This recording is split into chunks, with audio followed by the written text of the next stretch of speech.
Since the Bundy Ranch story broke last week and culminated in a tense standoff with federal agents on Saturday, resulting in the release of the Bundy Ranch cattle, we've been following the money. On the 10th, we reported the militia arrived in the area and cited a former BLM volunteer and a Nevada land broker who revealed to us the true value of the land and the parties who are interested in it. Now, welcome to the program, Rusty. Hello, Gary. Thanks for having me. So, Rusty, before we get into the deep research that we've revealed here, how did you become an expert in this field? Well, I grew up in eastern Kansas, and as the Kansas City suburbs grew out to our cattle ranch, my father started subdividing the land and getting involved in this type of business, and I learned a lot as a kid growing up.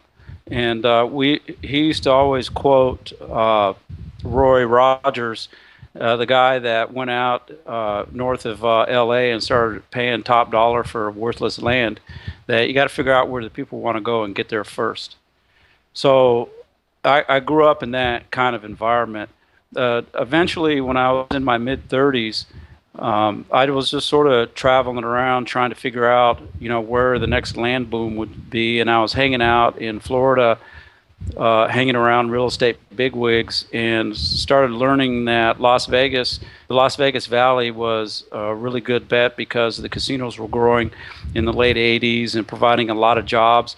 And there was at least 80,000 acres of really cheap available land in the Las Vegas Valley.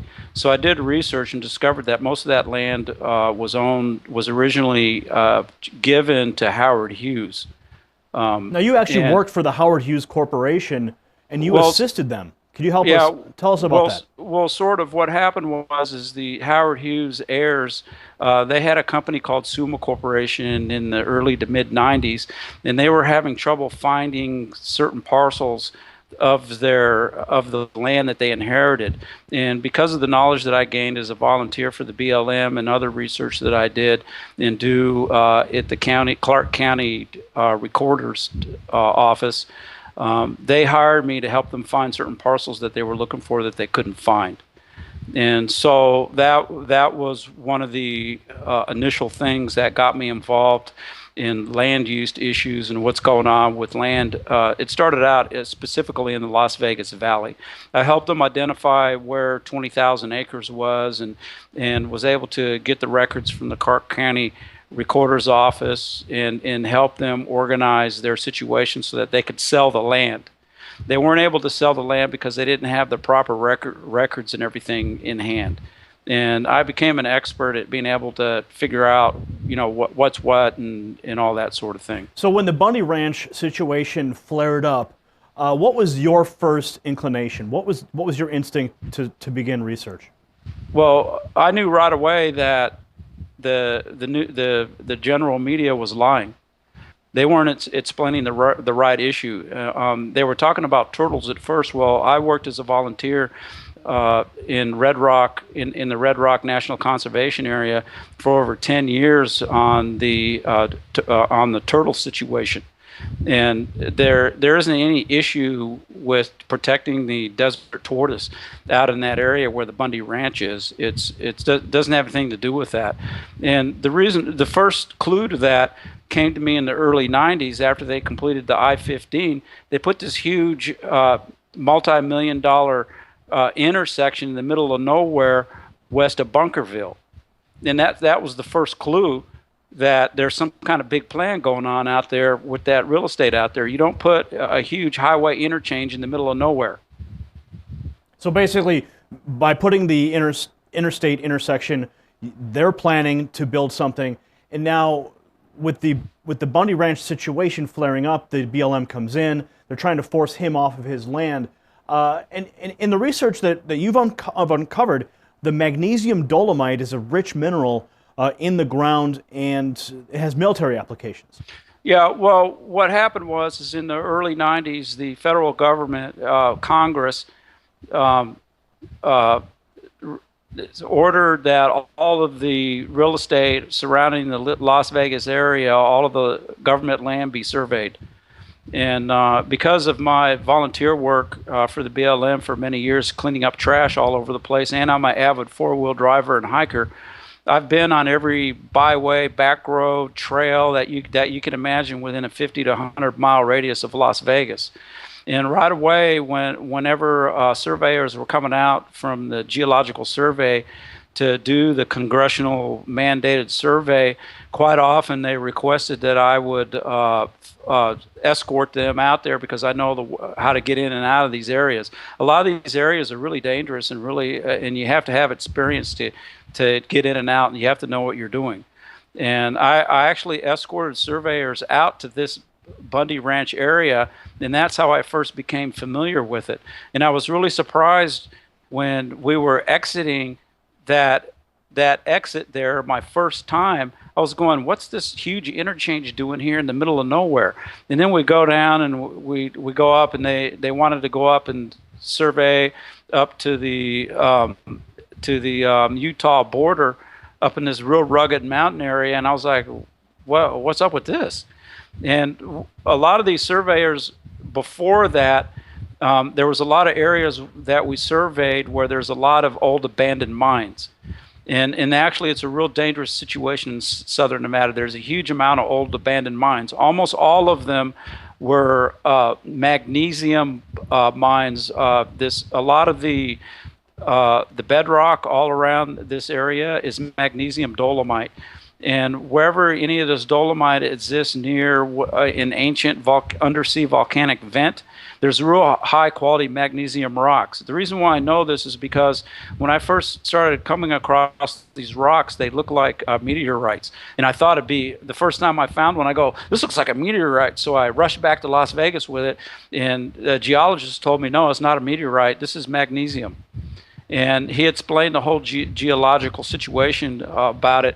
And he explained to me that there's like a plant in the Las Vegas Valley that blew up years ago, where they used to pay people to go out and mine this magnesium, and they would sell it like on the open market, and they would get a lot of money for it, and they use it to make rocket fuel.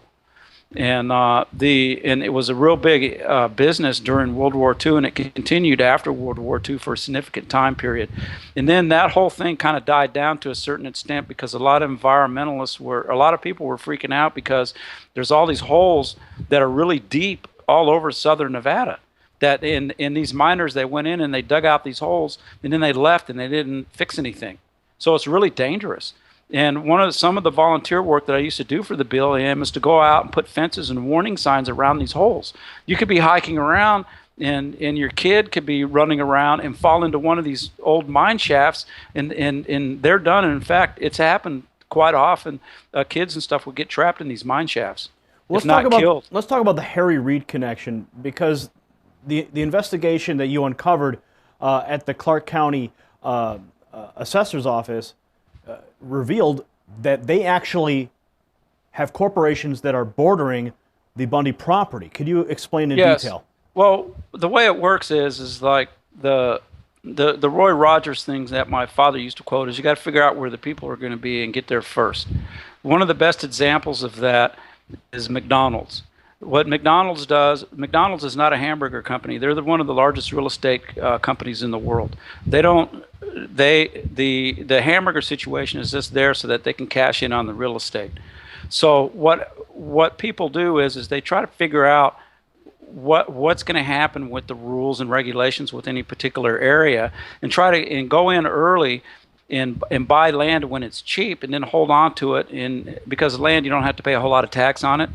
And certain things, and then what happens is as the development starts, then you can make deals and lease deals, and the value of the land goes up. Basically, what happens is every time a piece of land is subdivided, technically all the related land goes up in value, because they don't subdivide any land unless there's some kind of developments in the future expected to happen there. So do you believe that Harry Reid and the corporations surrounding him have plans on that property itself? Do they have advanced knowledge of developments that'll take place there, hence the highway? Okay, well, this is what the situation is. The first clue to what's going on is a highway. And so whenever a highway goes in somewhere, there are these real estate people that are called vultures. And what the vultures do is they look for first when the roads are going to get in. And they try to anticipate before the road goes in and start buying up land. Well, what adjacent to where the road is, sometimes it can be kind of risky because sometimes plans change and different things go on. And usually the people that are most successful in being a vulture are ones that are connected to the government that's involved in planning where the road goes. And so what happens is,